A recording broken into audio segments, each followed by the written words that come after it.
We're focusing on dual agency for the California real estate exam, a topic that is guaranteed to appear in multiple questions. In California, dual agency occurs when a single real estate broker represents both the seller and the buyer in the same transaction. A major exam trap is forgetting that this applies to the brokerage, not just the individual agent. For instance, if Agent Tom from XYZ Realty lists a property and Agent Brenda, also from XYZ Realty, brings a buyer. A dual agency is created because both agents work for the same broker. The broker is the actual dual agent. The exam will test this concept by describing scenarios with two different agents from the same firm and asking you to identify the agency relationship. Before a broker can act as a dual agent, they must obtain informed written consent from both parties. This is an absolute, non-negotiable rule. The exam frequently asks about the timing and method of this disclosure. You must know that the disclosure needs to happen as soon as practicable and be confirmed in the purchase agreement or a separate written document.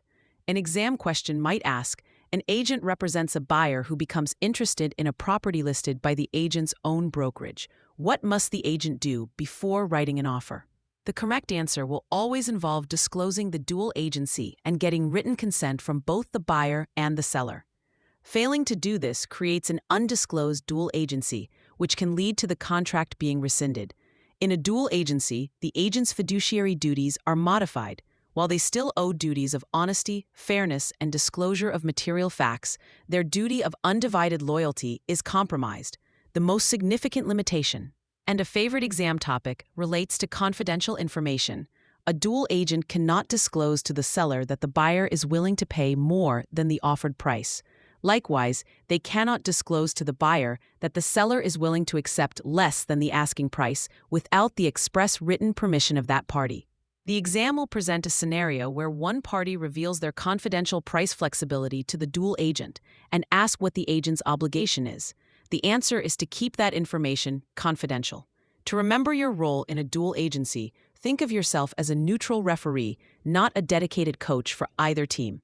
Your job is to ensure a fair game according to the rules, but you cannot advise one team on how to beat the other. You facilitate the transaction impartially. You can't give strategic advice on negotiation to one side that would harm the other.